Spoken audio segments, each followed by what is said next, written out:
You're listening to Bedtime Sleepy Historian, a quiet corner of the world where history drifts by like candle smoke. It's late, perhaps midnight. The world around you has gone still. Maybe you're lying beneath a blanket, the hum of the night just beyond your window. Tonight, we'll wander together into the medieval world. A place of flickering torchlight and echoing church bells, of muddy roads and silent abbeys. But more than anything, it was a world built on rules, strange ones, old ones, rules that might make us smile or frown in confusion today. Yet each of them, in its own odd way, made sense. They shaped how people loved, worked, ate, and even dreamed. So breathe deeply, let your body settle. And let's drift softly into the logic of a world where every rule, no matter how peculiar, had a reason. And somewhere in the distance, a night watchman calls the hour. As we begin, the law of bread and the shape of trust. In the quiet pulse of a medieval morning, bread was already waiting. Not on every table, of course, not in the houses of the poorest, not yet, but the scent of it drifted through narrow streets and timbered lanes, rising with the sun. It was the smell of life itself, warm, yeasty, and grounding. In the Middle Ages, bread was not just food. It was a contract, a quiet promise between those who baked and those who ate. And because it meant so much, because a single loaf could decide whether a family went hungry or slept content, there were laws to protect it. Laws old and odd, but beautifully logical in their own way. It was called the Assize of Bread and Ale, first written down in the 13th century. A royal decree, issued in England, though its spirit lived across Europe. The rule was simple on the surface. It told bakers exactly how to price their bread according to the cost of wheat, how much a loaf should weigh, and what quality it should be. But beneath that simplicity was something profound. Bread was the foundation of trust, and trust needed measurement. To cheat in bread making was no small crime. If a baker lightened the loaf, or mixed the flour with husks, or shaped it smaller than the law allowed, he was not just greedy, he was betraying the fragile thread of community that bound the town together. And so, the punishment for such deceit was as public as it was humiliating. Some were tied to a cart and dragged through the streets, their loaves hung around their necks like heavy medallions of shame. Others were placed in the pillory, the crowd watching, children laughing, while the cheated bread, too light, too small, was displayed as evidence. It was not cruelty for its own sake. It was theater, meant to show that in a world of scarcity, fairness mattered more than profit. And yet the bakers, clever, cautious, and perhaps a little anxious, found their own quiet way of navigating these rules. They began to offer what we still remember today, the baker's dozen. 13 loaves for every 12 sold. An extra one, freely given, to guard against error or suspicion. It was part generosity, part superstition, and part self-protection. Flour changed with the seasons, scales could warp, loaves could lose weight as they cooled. One small miscalculation could bring disgrace. So an extra loaf became an offering, to the customer, to fairness, to the unseen balance of the world. And it worked. The practice spread from baker to baker, from market to market, until it became less a trick and more a custom. Something almost sacred, passed down like a family prayer. If you picture it now, you can almost see them. A row of bakers in linen shirts, faces flushed with heat, flour dusting their arms like snow. The smell of yeast and smoke thick in the air. The clatter of wooden peels sliding loaves into brick ovens that roared like dragons. Each loaf turning golden, crust cracking softly as it cooled. Outside, the market square would be stirring. Children chasing chickens between stalls. A monk passing by with a wicker basket. A miller stopping to talk with the baker's wife, his hands still dusted with grain. And in the midst of it all, those loaves, simple, perfect, carefully weighed, laid out on a wooden table, offered to the world. Bread was the great equalizer. It belonged to everyone, from king to peasant, though the quality of flour told its own story. The wealthy ate fine white loaves made from sifted wheat, manchet bread, soft as linen. The poor ate dark, coarse bread made from barley or rye, heavy with chaff. Yet in every loaf, no matter how humble, there was pride. To share bread was to share peace. In monasteries, breaking bread together was an act of brotherhood. In peasant cottages, it was hospitality itself. To eat one's bread and salt meant to make a guest safe under one's roof. And even in courtly feasts, where food was lavish and conversation formal, bread remained central. The trenchers, those flat, thick slices used as plates, soaked up sauces and meat juices before being given to the poor outside. So when the law protected bread, it wasn't only protecting commerce. It was protecting ritual. It was protecting the rhythm of trust. The assize of bread and ale also extended to beer, for the two were inseparable. Ale was safer than water in many towns, brewed daily and drunk by everyone, from toddlers to abbots. Its strength was mild, its bitterness low, but its purity mattered. And so the same law that measured the baker's loaf also measured the brewer's brew. A bad pint could be punished like a bad loaf. Together, these twin rules created something rare, a shared standard of honesty. Not enforced by soldiers, but by the simple expectation that fairness fed everyone. And in that fairness, you can sense something comforting. A medieval logic that seems strange to us, but was quietly humane. When food was scarce, law became an act of mercy. The baker's dozen, then, was not merely a habit, it was an act of peace. A loaf against suspicion. A gesture that said, "I will not short you. I will not cheat you. You can trust my hand." And though centuries have passed, the phrase still lingers. We still say a baker's dozen, though few remember its roots in royal law and community faith. It has become a fragment of a forgotten rhythm, a whisper from a time when even bread was measured by conscience. In many ways, the assize did more than feed bodies. It fed something softer, subtler, the sense that goodness could be ordinary. That it could rise, like dough, in the simplest places. Evening would come, as it always did, and the baker's fire would dim. The last loaves cooled on wooden racks, the air still thick with the scent of wheat and ash. Children would peek through the doorway, hoping for a scrap of crust or a heel of bread still warm. The baker, weary but satisfied, would sweep flour from the floor, check his scales once more, and say a quiet prayer that tomorrow's loaves would rise as they should. Outside, the streets would fall silent. The market stalls closed, the sky deepening from rose to blue to black. And through the narrow windows of 100 homes, the faint glow of candles flickered, a constellation of small hearths across the town. Inside one of them, a family would be gathered around their meal. A piece of cheese, perhaps. A bowl of stew. And between them, a round loaf, its crust splitting slightly under the knife. The father would tear it, hand it to the child beside him. And the child, in turn, to his mother. It was just bread, simple, humble bread. But it was also trust made tangible. Trust that the world could still be fair. That tomorrow would bring another loaf. That for all its strangeness, the laws of their time, the odd, meticulous rules about ounces and measures, about flour and fines, had done what they were meant to do. They had held life together. And in that small room, lit by a single candle and warmed by a slow fire, the family would eat in quiet gratitude, the soft crack of crust mingling with the whisper of wood smoke.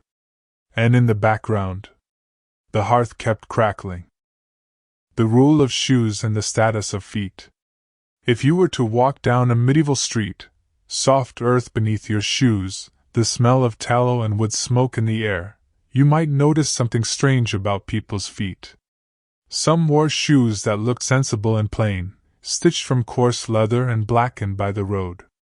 Others wore shoes that seemed to have lost all sense of purpose, long, narrow, and absurdly pointed, curling up like the beak of a bird or the tail of a scorpion.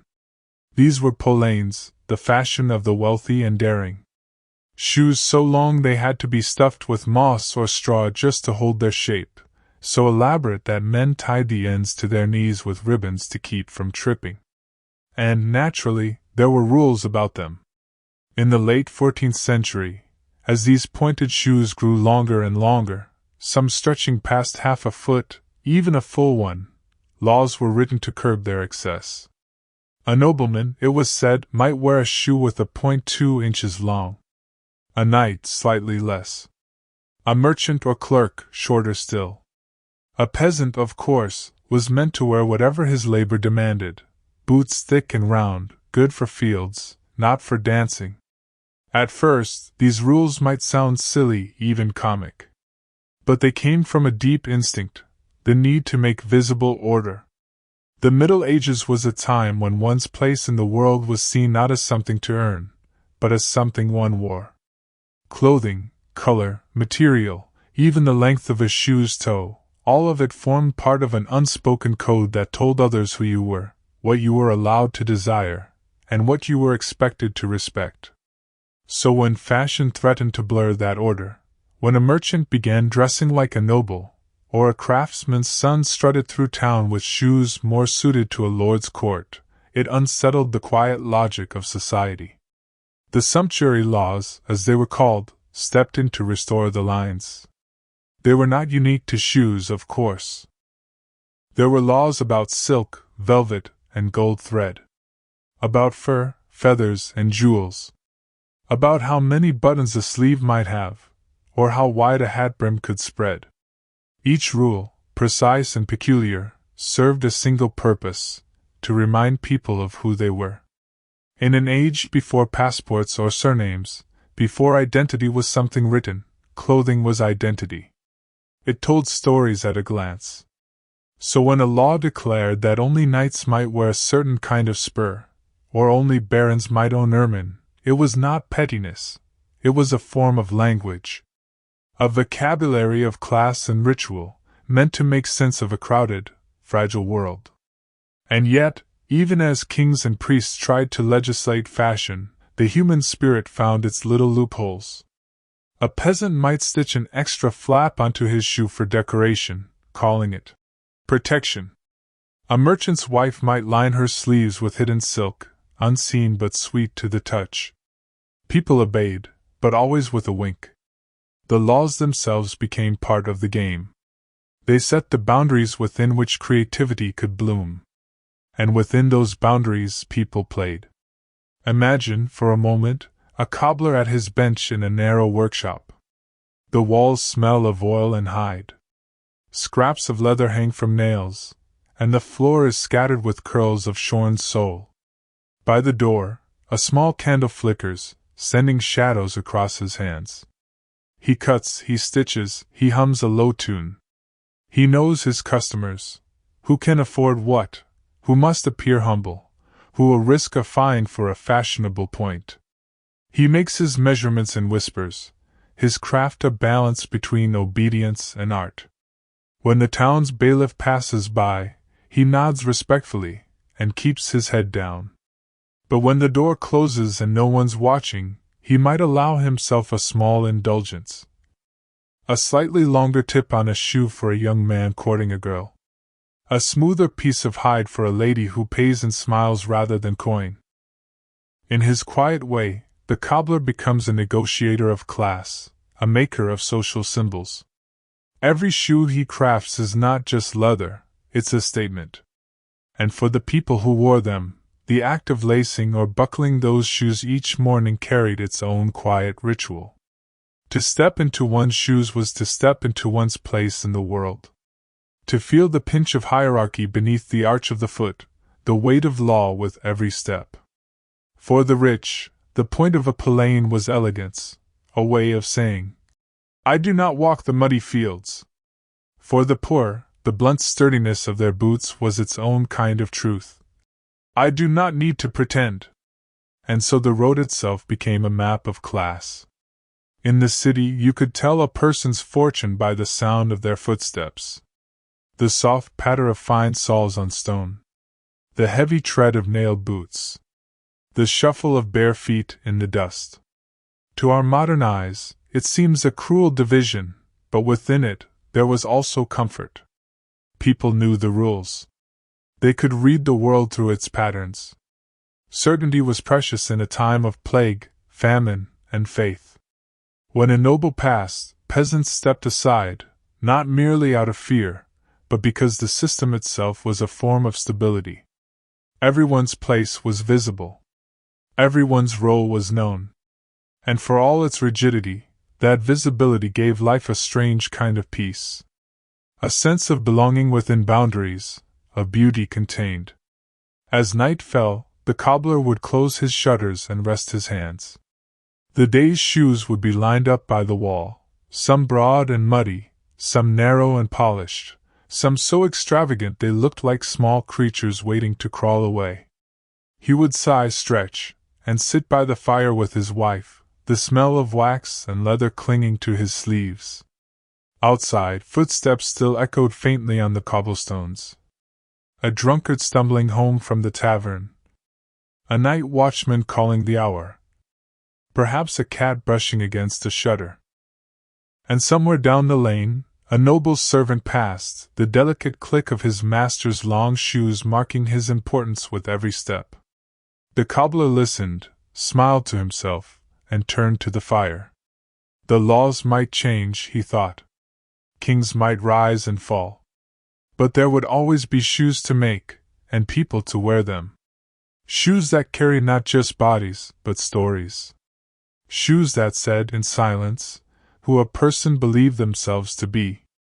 And as the fire burned low, the cobbler's wife leaned against him, her own feet bare and quiet. Outside, the moon slipped through the clouds, silvering the narrow street. The long shoes, the short ones, the rich and the poor, they all lay still now, side by side, beneath the same night. For a few hours, the rules of length and leather, of class and pride, faded into sleep. And in the darkness, the town seemed soft again, equal, for a moment, in rest. And in the background, the hearth kept crackling. The law of bells and the curfew of silence. There was a moment each evening in a medieval town, a faint pause, just before the day exhaled and the night took over. The sky would be bruised with violet. The smoke from 100 hearths would rise in soft threads, and the last carts would rattle toward home. Then, from the church tower, a bell would begin to ring. Its voice rolled through the rooftops, slow and deliberate. Each strike hung in the air like a held breath. 1, 2, 3. And everyone, from the grand hall to the humblest shed, knew what it meant. It was the curfew. The signal to bank the fire, shutter the windows, and let the world fall still. The word curfew itself came from the French couvre-feu, literally, cover the fire. It was not merely poetic advice, it was law. After the bell tolled, all open flames were to be smothered or covered. The city or village would fall into darkness, save for the quiet glow behind doors. In the early medieval centuries, this was a matter of safety as much as control. Fires were constant threats. Straw roofs and timber walls made towns tinderboxes waiting for a spark. A single careless candle, a single gust of wind, could turn an entire street to ash. So the bell, when it rang, was not just a sound of obedience. It was a sound of protection.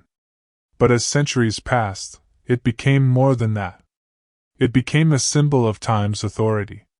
For people who lived without clocks, the bell was the heartbeat of the day. It told them when to wake, when to pray, when to eat, when to rest. It divided their lives into hours that were not counted but heard. The bell tower stood as both guardian and governor. It was the voice of order ringing through chaos. Imagine yourself there, in a small town of the 13th century. The bell ringer, an old man with calloused hands, climbs the narrow spiral stair. His lantern swings as he ascends, casting brief arcs of light across cold stone. At the top, he leans into the ropes, and the first note trembles through the air. Below, the marketplace still hums with the last murmurs of trade. A woman gathers her baskets. A boy chases a stray chicken home. The blacksmith quenches his forge, and the hiss of cooling iron fades into the evening mist. The bell continues its slow tolling. People begin to disappear indoors. Doors close. Lamps dim. And gradually, the village folds itself into quiet. In larger towns and cities, the curfew was often enforced by guards who walked the streets with torches, reminding late wanderers to head home. There were penalties for defying the hour, fines, sometimes imprisonment, occasionally worse if suspicion fell upon the nightwalker. To be out after curfew was to invite questions. What business could you have when honest folk slept? Were you a thief? A spy? A witch? So people learned to love the bell not just for its melody, but for the peace it promised. When it rang, it marked the boundary between the known and the unseen. The day belonged to work and speech, the night to silence and prayer. And yet, within those quiet hours, life continued in softer forms. In cottages, embers glowed faintly under clay covers, the last warmth saved for morning. A mother hummed to her child, rocking slowly by that hidden fire. A monk in a nearby abbey lit a single taper and opened his book of hours, the pages whispering like dry leaves. Somewhere, in the fields beyond the walls, a shepherd stirred, listening for the low call of his flock beneath the stars. The world became a patchwork of small sounds. The sigh of thatched roofs in the cooling air. The click of a latch. The distant bark of a dog. And above it all, the echo of the bells still lingered, like a note that refused to fade. The curfew bell created a rhythm that shaped entire communities. Children grew up knowing its tone as surely as they knew their mother's voice. Couples planned their walks to end before it sounded. Travelers hurried to reach the gates before they closed. It was a sound of safety, but also of surrender. A gentle reminder that the day was done, that there was wisdom in letting go. There were some who resisted, of course. In the taverns near the edges of town, the bell's call was sometimes answered with laughter. The last drink poured, the last dice thrown. "Let the bell sleep," someone might mutter. And yet even they, beneath their bravado, felt the pull of it, the ancient comfort of structure, the reassurance that someone, somewhere, was keeping time. In monasteries, the bells ruled with even greater precision. They were rung for matins, for lauds, for prime and terce, for sext and nun, for vespers and compline. Each sound marked a prayer, and every prayer, a moment. The monks lived within a web of sound, their lives woven by those vibrations in the air. The outside world followed the same rhythm, though less consciously, a great chorus of bells, each village an instrument in a vast, slow song of time. Over centuries, as towns grew and clocks appeared, the curfew bell's power faded. But its memory lingered in the language of law and custom. Even today, when we say, "curfew," we echo that medieval call to stillness. It was, in its way, an early technology of peace. A way to organize not through written order, but through sound. A society tuned by its own ringing heart. When you picture a medieval night, picture this. A sky deep as ink. The faint scent of damp earth and extinguished smoke. A cat slipping through alleys where no torches burn. The moon hangs above the church tower, pale and watchful. And from somewhere in the dark, the last vibration of the bell trembles through the air. Inside, a family settles beneath a wool blanket. The father stirs the ashes one last time. The mother closes her eyes. The child whispers a prayer he half remembers. Outside, silence takes hold. The streets are empty, the gates locked. The night is owned by its quiet. And in that silence, there is safety. There is a deep, old order, the comfort of a world that knows when to rest.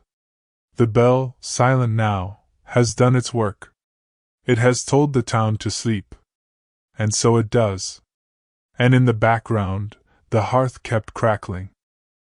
The law of hats and the politics of headwear. In the quiet light of morning, a medieval street might appear like a living tapestry of hats. Broad wool caps and velvet hoods, tall felted cones, ribbons, veils, and coifs, each one telling a story, each one a small flag of belonging. Before people learned to read words, they learned to read heads. The shape and fabric of one's covering spoke of wealth, of rank, of trade, and sometimes of sin. And like all visible things in the Middle Ages, it was subject to rules. Not the kind of rules one might shout or punish for in every case, though sometimes they were, but the quiet, constant kind. The rules of who could wear what, who should reveal their hair, and who must not. A hat, in those centuries, was not just a hat. It was identity made visible. A peasant might wear a simple felt cap, rough, durable, uncolored. It would keep the wind off the ears and the sun from the eyes. A merchant, wealthier, might choose a soft hood trimmed with fur, or a short-brimmed cap dyed in gentle shades of blue or green. A knight might add a plume, a badge, a bit of heraldic flair. A noblewoman might rise each morning to a ritual of head binding, layers of linen, veils, and intricate rolls, shaped high and precise, a quiet architecture of virtue and vanity intertwined. And then, as so often happens in human history, a few decided to push the limits. By the late 14th century, the French and Burgundian courts became laboratories of excess. Men's hats rose like spires, women's veils lengthened into sweeping, floating wings. The hennin, that tall, conical hat with a fine silk veil, became the mark of aristocracy across Europe. So tall, some said, that a lady could not pass through a doorway without bowing. So costly that the sum of its materials could feed a family for a month. Naturally, the laws followed. Sumptuary codes began to dictate who could wear such shapes, who could adorn them with jewels or embroidery. Certain colors, scarlet, purple, and deep azure, were restricted to high ranks, for their dyes were rare and costly. Gold thread was often forbidden to anyone below knightly status.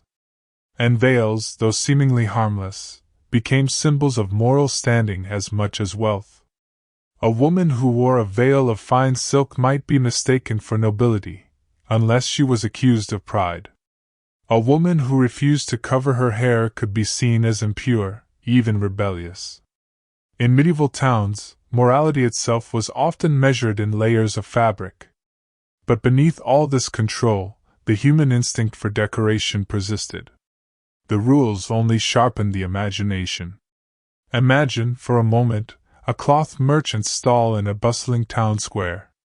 The air smells of wet wool, dye, and straw. The merchant leans across his table, smiling. He knows the laws, of course, he must. He knows which shades are forbidden, which trims require license. And yet he also knows the quiet ways to bend them. He shows a customer a roll of blue cloth, its color softened just enough to pass as grayish. He calls it sky-faded. A respectable compromise. For another, he offers a cap in the shape of a noble's hood, but stitched in plain linen instead of silk, a small rebellion disguised as thrift. People learned to live between the rules, to find small freedoms in the seams. Even clergy were not immune. Some bishops lamented that the young priests were becoming too vain, too fashion-minded in their hoods and tonsures. One chronicler wrote, with thin disapproval, of priests who powdered their hair and curled the edges of their veils, as if the Lord might favor them more for a well-shaped fold. But in truth, clothing, and headwear most of all, was as natural to medieval faith as it was to vanity. The veil was a symbol of humility, yes, but also of mystery. The tonsure, a mark of devotion, but also of belonging. The crown, of course, was not merely a jewel, it was theology made metal, the visible sign of divine favor. In a world where so much of life was uncertain, these visible hierarchies gave structure to thought. A man without a hat looked unfinished. A woman without a head covering looked exposed, even vulnerable. There were moments when those boundaries blurred, and they caused whispers. There was a story from an English market town, around the year 1320, of a miller's daughter who arrived one Sunday at Mass wearing a small hennin, modeled after the noble ladies she had seen visiting the abbey. The townsfolk murmured. Some laughed behind their hands. The priest paused in his sermon. Afterward, the girl's father was called aside and fined, a small amount, but enough to remind everyone of their place. The hat was not the sin, it was the symbol of overreach. In the eyes of the law, she had worn something meant to belong to someone else. And yet, history is full of such small moments, tiny rebellions disguised as fashion. Every feather, every fold, every color carried a quiet message. For the poor, clothing was survival. For the rich, it was performance. For everyone, it was communication. When a lord entered a hall and removed his cap before a lady, it was not just courtesy, it was confession. When a woman lowered her veil, it was a boundary drawn in silk. And when peasants bowed their bare heads before their betters, they were not only showing respect, they were acknowledging a social order that wrapped the world as tightly as any linen coif. The curious thing is that these rules did work. They created visible harmony, a choreography of appearance that made life legible.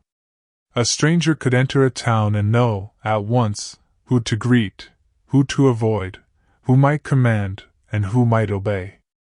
That knowledge made life safer, if not freer. It offered the comfort of predictability, of a world that matched its expectations. And yet, within that order, people still found ways to decorate the edges of their obedience. A peasant woman might tuck a flower into her plain wimple. A merchant's wife might add a thread of silver beneath her hood, just enough to glint in the light but too small to notice from afar. A child might fold a cap too tall and laugh at his reflection in a polished bowl. These were small acts of joy, human as breath. As night returned, and the market emptied, the day's hats and hoods would be hung upon pegs by the hearth. The house would fill with the smell of wool and smoke. Hair would loosen, pins would clatter into bowls, and people would sit quietly, bareheaded at last.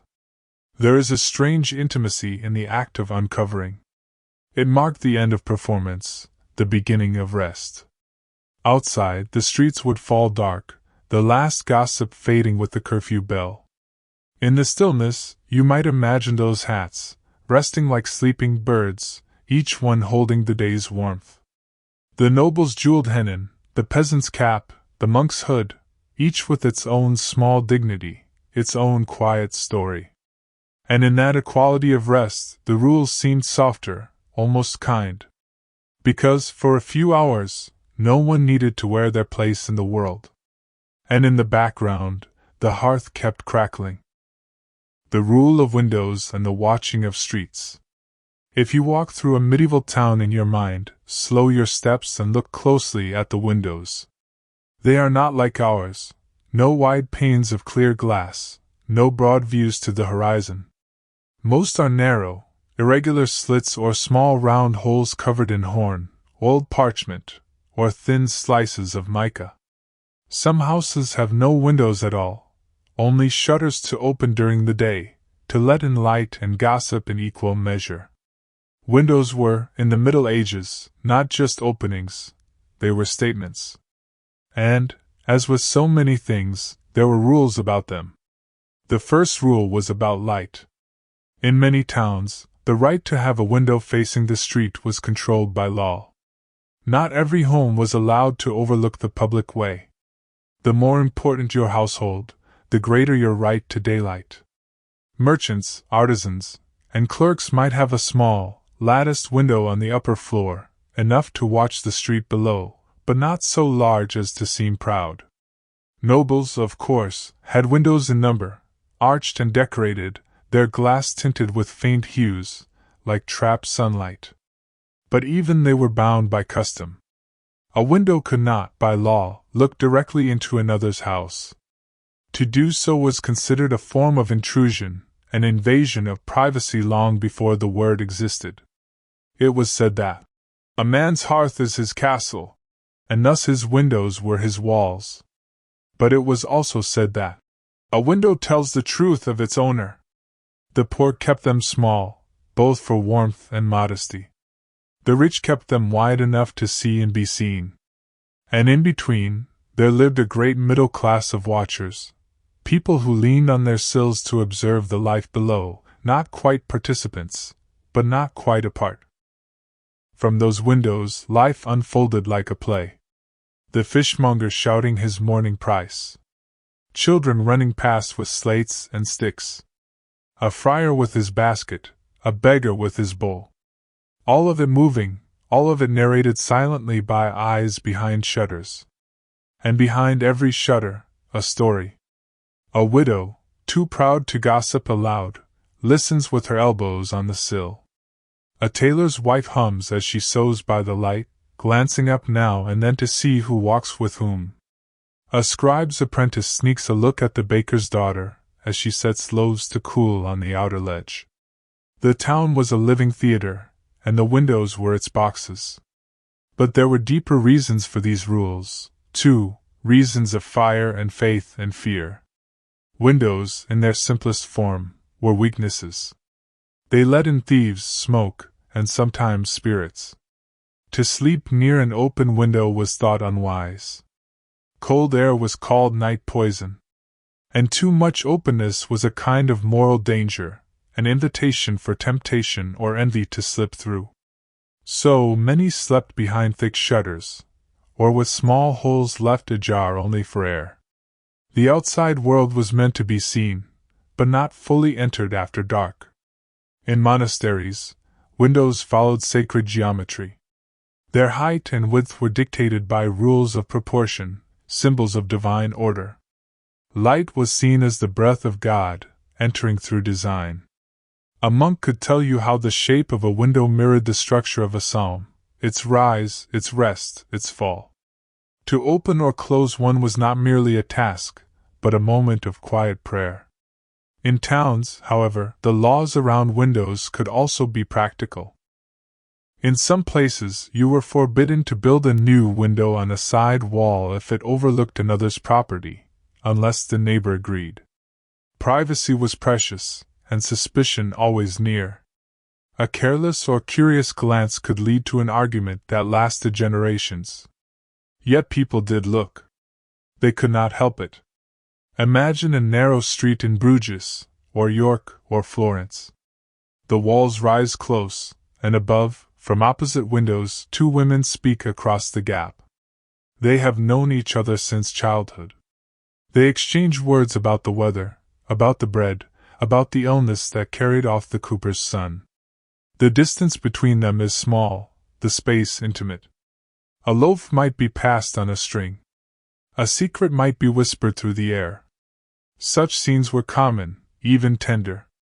The rules about windows existed, but daily life softened them, as life always does. Windows were also where news was born. Before written gazettes, the town's intelligence moved from sill to sill. A merchant's wife saw a stranger arrive with wagons of wool. An old man spotted soldiers marching past the gate. Someone glimpsed smoke from a neighboring village. By nightfall, stories had already spread, each retold with the tone of certainty that only eyewitnesses can claim. And so, a window could be both gift and weapon. A blessing for light, a tool for rumor. To own a window was to hold a small power, the power to witness. Over time, as prosperity grew, glass became more common. It began as a luxury, imported from Venice or Normandy, wavy, bubbled, and full of soft imperfections. The wealthy fitted their homes with colored panes that turned sunlight into honeyed patterns. The poor, by contrast, made do with scraped horn or linen soaked in oil, filtering light through a hazy veil. In such homes, morning arrived slowly, as if the world itself were wrapped in dream. There was a custom in some towns: when a person died, the windows were covered with dark cloth. It was said that the soul, in leaving the body, might mistake the window for a doorway and drift outward too soon. The cloth helped guide it upward, toward heaven, not out into the street. A soft superstition, but tender in its logic. At dusk, when curfew bells rang, shutters were drawn again. The windows disappeared, one by one, like extinguished stars. The sounds of the street, the clatter of hooves, the murmur of voices, faded into muffled quiet. Behind the closed boards, families gathered near the hearth. The outside world was gone, replaced by the glow of domestic firelight. In that moment, the medieval town transformed from a place of commerce and noise into a constellation of private warmths. Each window closed, each house its own small world. Sometimes, a child might peek through a crack, just to see the moonlight on the cobbles. The mother would hush him, saying softly, "The world is sleeping now." And he would close the shutter again, his imagination filled with the shapes of things he could not see. By morning the rules would return, the measuring of light, the watching of streets, the careful dance between visibility and modesty. But for now, the windows rested, like eyes closed in prayer. It is a strange thought, that something as simple as an opening in a wall could hold such meaning. Yet in the Middle Ages it did. It was the meeting point between private and public, between soul and world. A place where light entered, and where people, quietly, curiously, looked out. And as night deepened, the streets below emptied. The shutters all closed. The air smelled of cooling wood and spent oil. From one upper window, a faint light remained, the last candle of a scribe, working by habit long after the bell. Its glow quivered on the glass, reflected like a trembling star. Then, at last, it dimmed. And in the background, the hearth kept crackling. The law of water and the sacred right to wash. Before dawn, when the church bells were only faint whispers across the fog, there came the sound of buckets. Iron hoops against wood, sloshing water carried down narrow lanes. It was one of the first sounds a medieval town knew each morning, the quiet labor of water. You might think water belonged to everyone. After all, rain fell freely from the sky, rivers ran where they pleased. But in the Middle Ages, even water had laws. To wash, to draw, to drink, each act was shaped by custom and permission. The well at the village green belonged to all, but the stream behind the mill belonged to the Lord. The bathhouse water was heated and sold. The monastery's spring was blessed and guarded, believed to cure the body and cleanse the soul, but only for those allowed to enter. In many places there was the right to dip, a curious old rule that allowed travelers to wash their faces or fill a jug at any open stream, but forbade them to bathe fully unless granted by the reeve or priest. Cleanliness, oddly enough, was a privilege. And yet, to medieval people, water was never only physical. It carried memory, healing, and sometimes, judgment.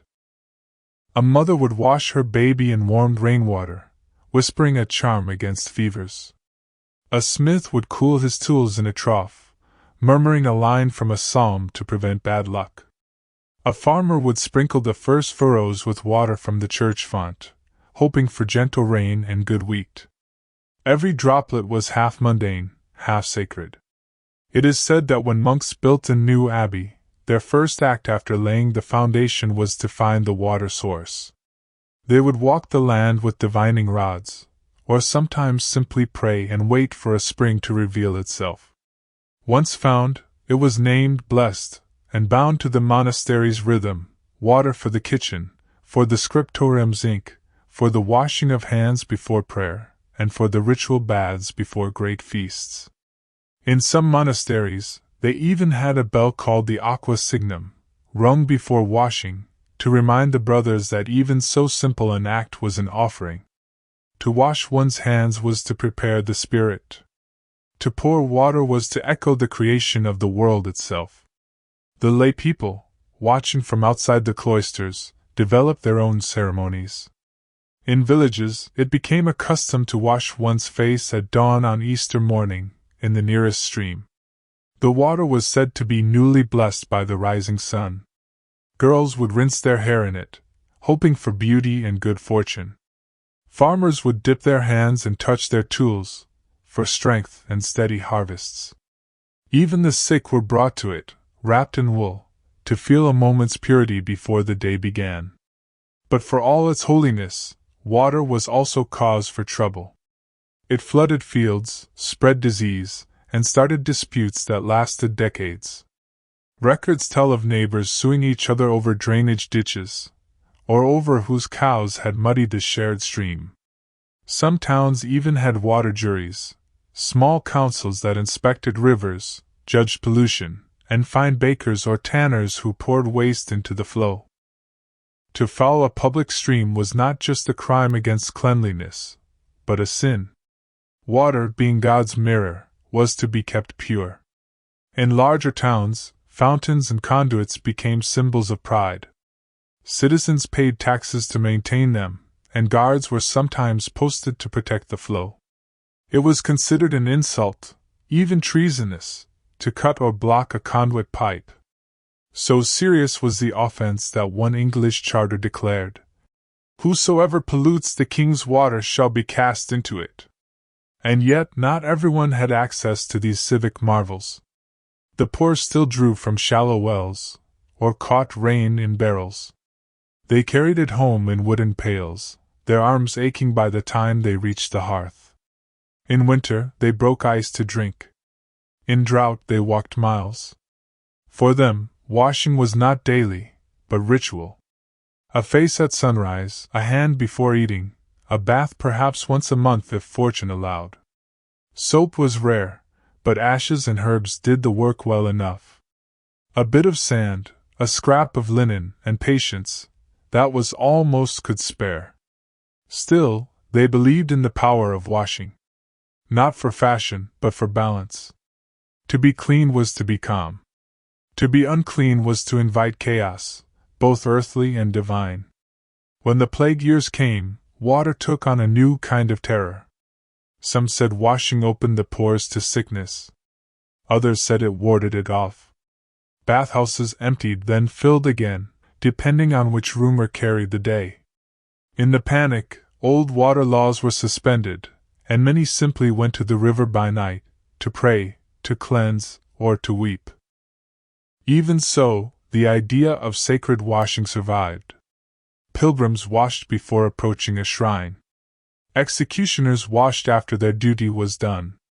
Newlyweds washed together, in silence, before entering their shared room for the first time. And when someone died, the final washing was done by candlelight, slow, reverent, accompanied by murmured prayers. There is a small record, from a Cistercian manuscript, describing how the monks washed the body of a beloved brother. They warmed the water with rosemary and thyme. They cleansed his hands, which had copied so many psalms. They washed his face as if waking him from sleep. Then they poured the last of the water into the garden, so that his labor might return to the soil. The line ends there. No sermon, no flourish, just the stillness of the act itself. And perhaps that captures the heart of medieval water. It was not about luxury, or even cleanliness in the modern sense. It was about order. To wash was to realign the soul. To fetch water was to participate in creation. To share it was to practice mercy. At dusk, when the day's work was done, the town's sound returned to water once more. The rinsing of pots, the quiet pouring of jugs, the drip of eaves as night's cool settled in. Somewhere, a woman would kneel at the edge of a basin, washing her hands slowly before prayer. A candle nearby would tremble. The water would glow gold, then darken. Outside, the river kept moving, indifferent, eternal, carrying the reflections of the moon and the murmurs of all who had ever leaned beside it. Its laws outlasted kings. Its rhythm outlasted bells. And when morning came again, someone new would take up the bucket, step softly into the fog, and begin the day's first sound once more. The soft, steady slosh of water, and the whisper of old rules remembered in silence. The hidden economy of candles and nightlight. Even before the sun fully set, the medieval world began to depend on light that could be held in the hand. The glow of the day would fade into the soft, amber hum of fires and lamps, but it was the candle that held a special place in both law and life. Candles were precious. They were traded, taxed, and regulated. They were measured for weight, for wax quality, and sometimes even for the number of nights they might last. In towns, the making of candles was a carefully watched craft. The guilds kept records. The streets knew who could sell them, and who could only buy them. For candles were not only a source of light, they were a small currency of safety, devotion, and status. The law dictated their use in surprising ways. In England, for instance, it was illegal to light a candle on certain holidays before the hour appointed by the church. Lighting too early might seem harmless, but it was considered a disruption of divine order. To burn a candle at night without permission could even be taxed, for municipal authorities wanted to ensure that everyone's fire, or mischief, was accounted for. And yet, people needed them. A scribe, bent over a manuscript in a cold, stone chamber, could not see the letters without candlelight. A merchant closing accounts needed the gentle flicker to keep numbers straight. A child learning to read, or a woman sewing late into the evening, relied on that soft glow to guide her hands. Candles were measured in pounds and ounces, in length and circumference, sometimes even in the expected hours of burn. Beeswax was the finest. It burned cleanly, without smoke, without odor. Tallow was cheaper, coarser, a little harsh in the nostrils, but it was what most people used. And when times were hard, even the smallest scrap of wax was divided carefully, rationed from dusk to dawn. Candle-making itself was a profession full of rules and rituals. The chandlers' guilds dictated everything: how to render tallow, how to dip or mold the wax, how to dry the candles properly. There were instructions on trimming wicks, on storing finished candles away from damp and rodents. Breaking these regulations could mean fines, or worse. The candles, after all, were both livelihood and life, a soft defiance against the encroaching darkness. Candles were also social markers. In the great halls of nobles, dozens of tall tapers burned on iron stands, casting shadows on tapestries and stone walls. The glow reflected off polished metal and jewel-encrusted vessels, turning a meal into a spectacle. In the poorer homes, a single stub sufficed, casting flickers across rough walls and worn floors. Even a dim candle could perform wonders. Its light carried stories, its warmth encouraged conversation, its presence guaranteed a kind of dignity. And then there was the hidden economy of nightlight. People sometimes borrowed from neighbors, quietly passing a stub across a fence to avoid waste. They melted the ends of old candles together to make a new one. They carefully snipped wicks to prolong burn times. A single candle could last through an entire household's evening if rationed with patience. In some towns, municipal laws ensured that candles lit in one home did not risk fire in the next. They regulated the distance between open flames and thatched roofs. They specified how merchants should store their stock in winter, when frost and cold made wax brittle. The rules were subtle, but necessary. Life in timbered towns was fragile, and even a careless taper could turn streets to ruin. Candles also shaped ritual. In monasteries, they punctuated the rhythm of prayer, one for matins, one for lauds, one for vespers. The flicker became a form of counting, a silent measure of devotion. In homes, they marked birthdays, weddings, and wakes.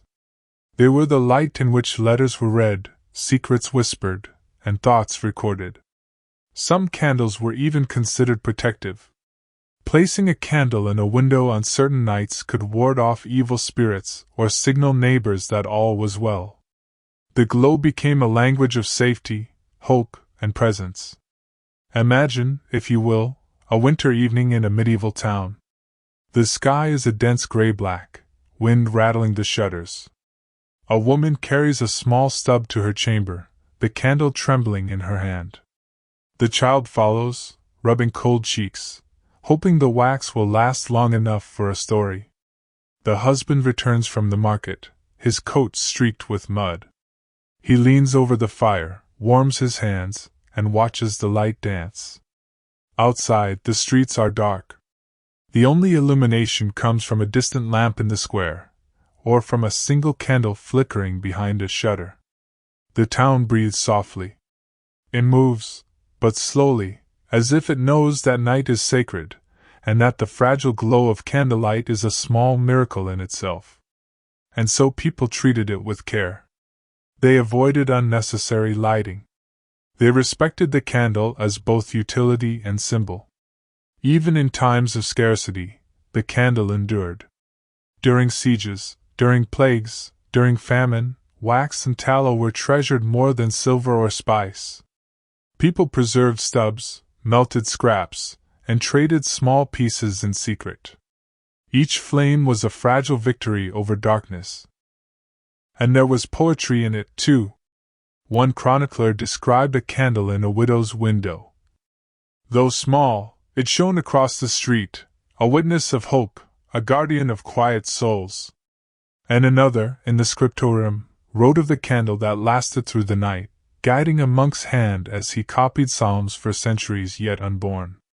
By the late evening, the household would gather near the fire. The candle stub might have burned low, flickering as the drafts moved through the room. The wax would drip slowly onto a plate, its smell faint but comforting.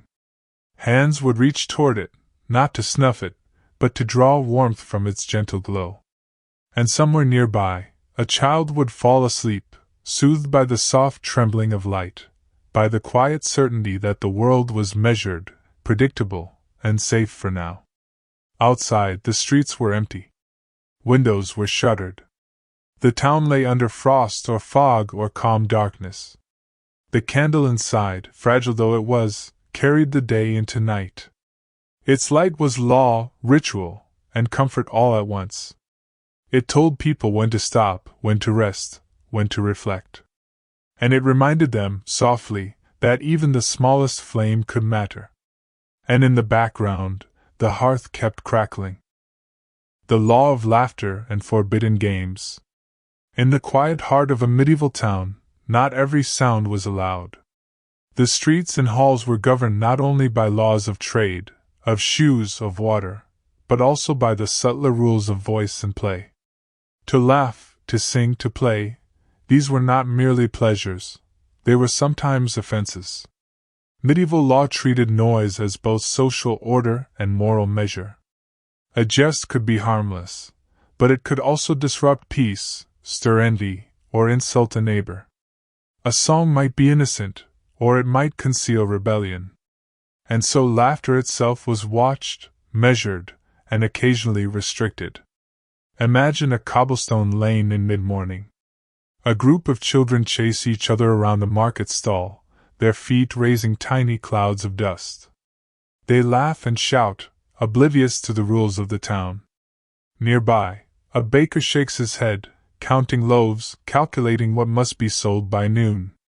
He might smile secretly, but in some places, that noise could earn a warning, or worse. The law, as ever, was practical as well as moral.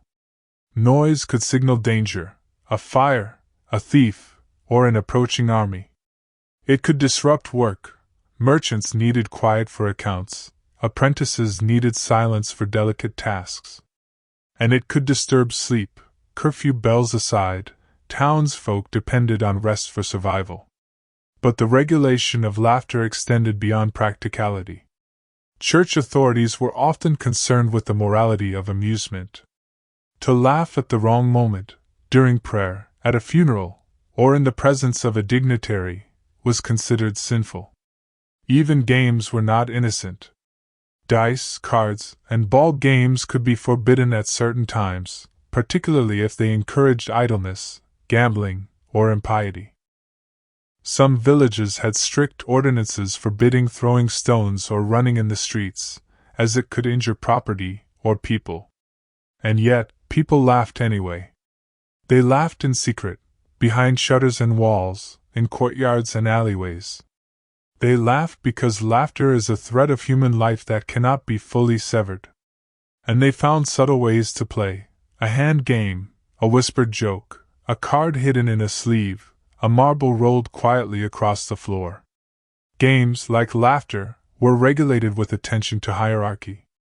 A noble's children could play with elaborate toys, wooden swords, dolls dressed in fine linen, and chess sets inlaid with ivory. Peasant children had simple pleasures: sticks and stones, a ball of rags, a makeshift hoop. Even within play, the world's rules were mirrored: rank, resource, and caution shaped what was permitted. Imagine a manor house at dusk. The young lord tosses a small leather ball in the yard. His sister skips rope in the garden. A servant watches quietly, forbidden to join. Yet he smiles at their joy, remembering how he played with rags and twine in his own home. In towns, public squares offered more freedom, but always within limits. A festival, a saint's day, or a market fair was a moment of sanctioned laughter. People played games that were otherwise forbidden, knowing that these rules could be relaxed for ritual and communal benefit. Throwing apples, running races, spinning tops, or dancing in circles, these were expressions of life, controlled yet vibrant. And yet, the consequences of misstep were always near. A too loud jest could be fined. A forbidden game could lead to confiscation of dice or toys. A raucous laugh might earn a sermon, a scolding, or a call before the town council. Every sound carried weight, every joy had boundaries. Even music was subject to law. Minstrels needed licenses to perform. Drums, flutes, and lutes could be banned during solemn observances. Yet, in taverns, hidden rooms, and quiet courtyards, music continued, low, rhythmic, playful. The people learned to bend the rules, to honor authority while preserving human delight. The regulation of laughter and play also taught lessons. It reminded people to temper joy with respect. It encouraged attentiveness, to the bell, to neighbors, to God. It trained patience and observation, for the law was not only about obedience but about learning the patterns of life. And still, people found ways to subvert the rules with small creativity. Children would whisper jokes, share secret smiles, or enact imaginary battles in the safety of closed doors. Adults might trade winks and stories, quietly amused by the absurdities of their own world. Even monks, behind cloistered walls, occasionally allowed themselves silent chuckles at the folly of men and women outside. Consider a small courtyard after sunset. A few children play quietly with a spinning top, waiting for the curfew bell. A young apprentice leans from the window, rolling dice in his palm. A dog trots past, its nails clicking on the cobbles. The air smells faintly of bread, smoke, and the damp of night. All around, the rules hover silently, shaping movement, speech, and amusement. But the act of laughter persists. It emerges in whispers, in hidden glances, in the tilt of a head, or the twitch of a mouth. It is a gentle defiance, a reminder that life cannot be entirely ordered. By midnight the town quiets. Windows are shuttered. Candles burn low. The streets are empty. The sounds of forbidden games vanish into memory. Yet, within each home, laughter survives in fragments. The memory of a joke. the echo of a shared story, the quiet satisfaction of a game well played in secrecy. It is a rhythm of life that mirrors the other medieval laws, careful, precise, sometimes harsh, but ultimately human. Rules may govern shoes, hats, water, and fire, but laughter always finds a path. And in the background, the hearth kept crackling. The law of bread and the measure of daily life. In every medieval town, there was one simple, unchanging truth: bread mattered. It was the measure of life itself, the quiet anchor around which the day revolved. From the peasant's kitchen to the lord's great hall, bread was constant, though its quality and form varied. And like everything else, bread had laws. There were regulations on weight, on price, on ingredients. Bakers were licensed. Ovens were inspected. The loaf had to be honest in size, just as honest as the eye that measured it or the hand that broke it. A small loaf was meant for a family, a larger one for a household. A round loaf, a pointed one, a long, thin batten, each type had its purpose and often its legal standard.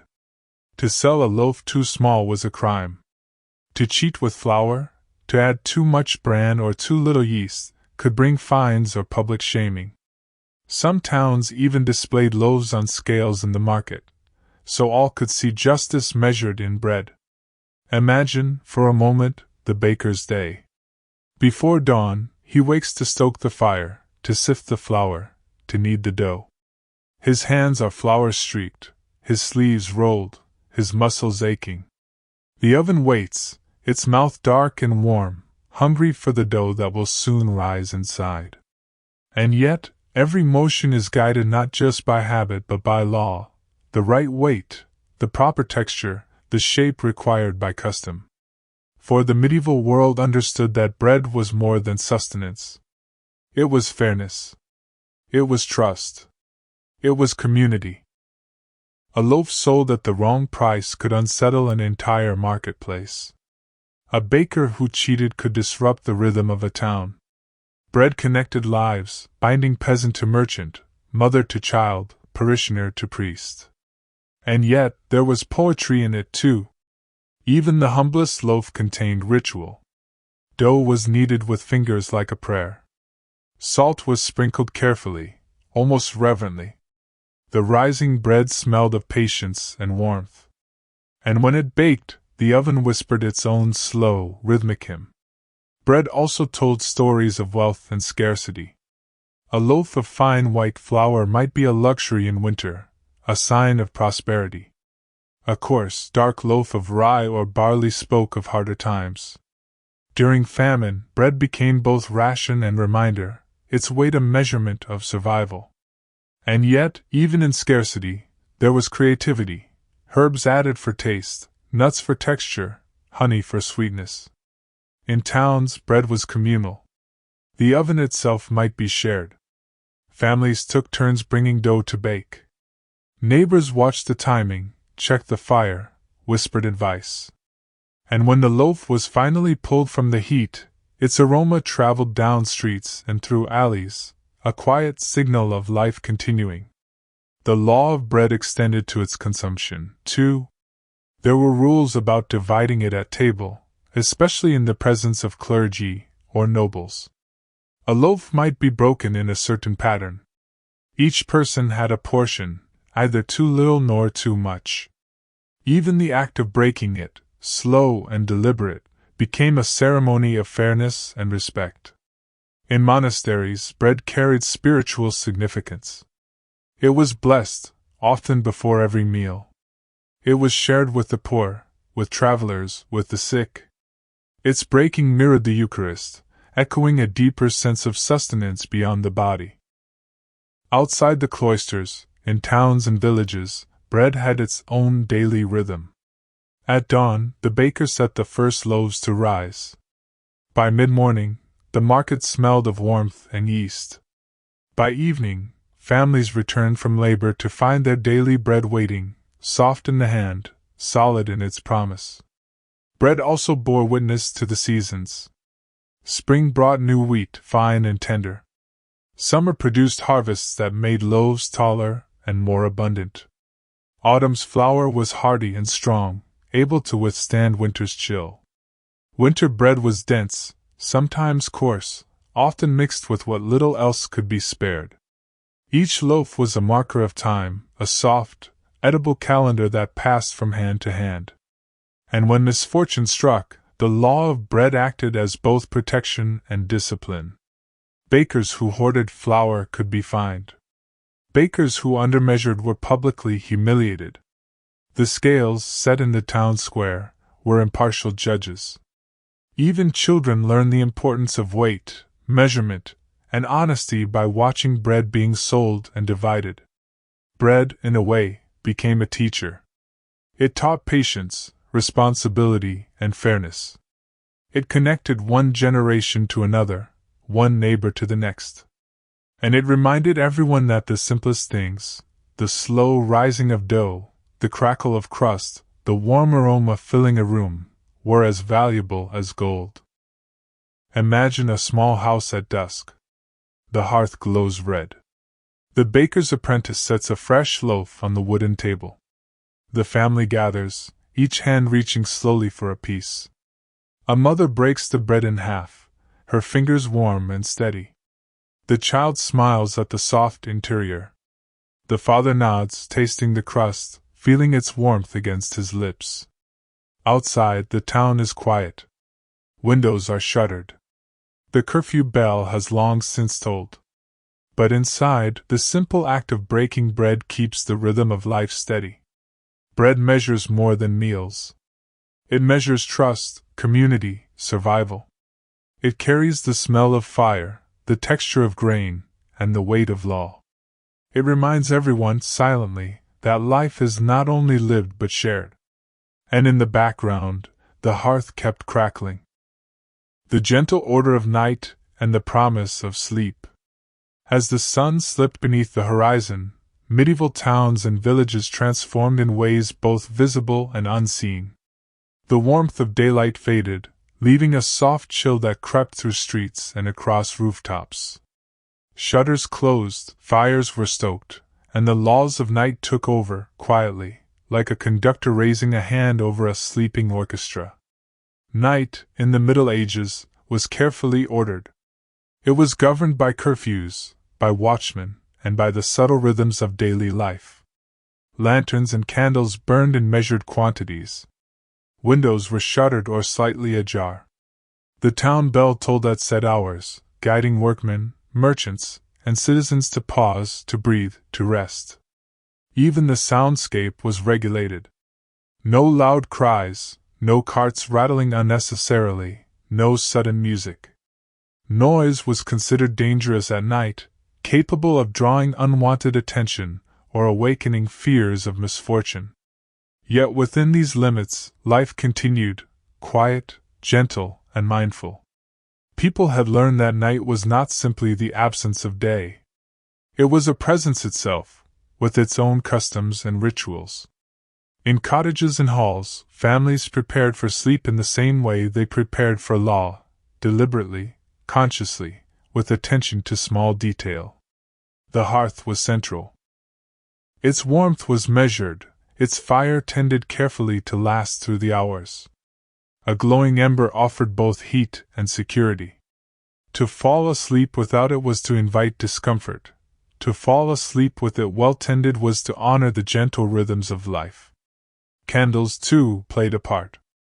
A single taper might be kept burning, just enough to chase shadows from the corners, to offer comfort without waste. The flicker of its flame was almost hypnotic, a slow, rhythmic companion to the inhalation and exhalation of the human body. In bedrooms, modest though they often were, people observed their own silent rules. Mattresses stuffed with straw or wool were laid neatly. Blankets were folded at the foot of the bed. Clothes for the next day were arranged carefully on chairs or benches. Even in simplicity, there was order. The human mind, like the town itself, sought structure as it prepared to rest. Some households had simple rituals. A prayer might be whispered. Hands washed one last time, even in the cool night. A small offering of water left on the window sill to appease wandering spirits. The laws of night were, in this way, a combination of practicality and belief, protecting body and soul together. Outside, the town breathed slowly. The wind stirred the leaves in quiet courtyards. Faint sounds of water in the stream or the distant hoot of an owl marked the hours. The streets, empty and shuttered, seemed broader, softer, as if the world itself had softened its edges. Even those who were awake, guards patrolling, travelers arriving, moved with care, mindful of the laws of night. There was a rhythm to footsteps, a hush in conversation. The laws, remembered and respected, became part of the night's quiet music. And yet, there was always space for human warmth and comfort. Families whispered good nights. Children's laughter softened into dreams. Elders hummed old tunes by the fading fire. Even in a world ruled by law, the gentle pulse of life persisted. Some nights were darker, longer, colder than others. Storms might batter the roofs, or a moonless evening might leave shadows thick in the streets. But the patterns of hearth, window, candle, and bed provided reassurance. The order of night was not oppression, it was a slow, deliberate guide into rest. In monasteries, the rules of night were observed with particular care. Lights dimmed at set hours. Scribes closed their books, copying finished for the day. Chants and prayers punctuated silence, creating a lullaby of discipline and devotion. Even the walls themselves seemed to absorb the rhythm, holding the quiet like a gentle echo. For the laity, the night offered opportunity for reflection. After the work of the day, after tending to chores, after fulfilling obligations of trade, craft, and household, night allowed pause. It was the time when the small laws of light, water, and warmth coalesced into comfort.